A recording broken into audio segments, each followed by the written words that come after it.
সুপ্রিয় মৎস্য চাষী ভাই ও বন্ধুরা, আসসালামু আলাইকুম।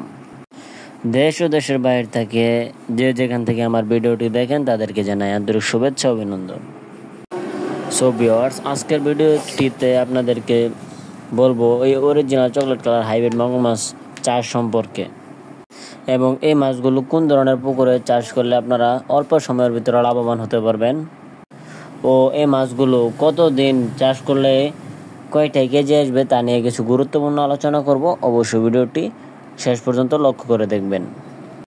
সো ভিউয়ার্স, আপনারা যাদের এই অরিজিনাল চকলেট কালার হাইব্রিড মাগুর মাছটি ক্রয় করতে চান তারা আমাদের স্ক্রিনে দেওয়া নম্বরে যোগাযোগ করে আমাদের কাছ থেকে সীমিত প্রাইসে এই মাছগুলো সংগ্রহ করতে পারবেন। আমরা সারা বাংলাদেশে এই মাছগুলো অক্সিজেনের মাধ্যমে হোম ডেলিভারি করে থাকি।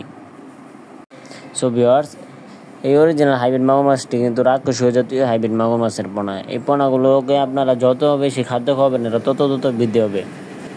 তাই যাদের পতিত পুকুর আছে অথবা ময়লা আবর্জনা পুকুর আছে তারা এই মাছগুলোকে খুব সহজে চাষাবাদ করে অল্প দিনের ভিতরে স্বাবলম্বী হতে পারবেন। এই মাছগুলোকে যে কোনো ময়লা আবর্জনা পুকুরে খুব সহজেই চাষাবাদ করা যায় এবং অল্প খরচের ভিতরে এই মাছগুলোকে আপনাদের কোনো ফিড খাবার খাওয়ানোর প্রয়োজন নেই। যাদের ব্রয়লার লিটার আছে অথবা মরা মুরগি, পচা পান্তা বা গরুর লিটার ইত্যাদি খাই এই মাছগুলোকে কিন্তু আপনারা খুব সহজেই এই বৃদ্ধি করতে পারবেন। সো ভিউয়ার্স, আমার হাতে যে পোনাগুলো দেখছেন এটি আপনারা 3 মাস অথবা 3.5 মাস চাষ করে একটা ওজন আনতে পারবেন 1 থেকে 1.5 কেজি প্লাস। সো ভিউয়ার্স, তাহলে আপনারা কিন্তু এই মাছগুলো 3 মাস চাষ করেই খুব সহজে কিন্তু বাজারজাত করে দিতে পারেন। এই মাছগুলো রোগবালাই খুবই কম, এরা সহজে মারা যায় না এবং এরা দ্রুত বৃদ্ধি পায়। অন্য সকল মাছের সাথে তুলনা করতে গেলে এই অরিজিনাল হাইব্রিড মাগুর মাছের পোনাগুলো খুব দ্রুত তাড়াতাড়ি বড় হয়।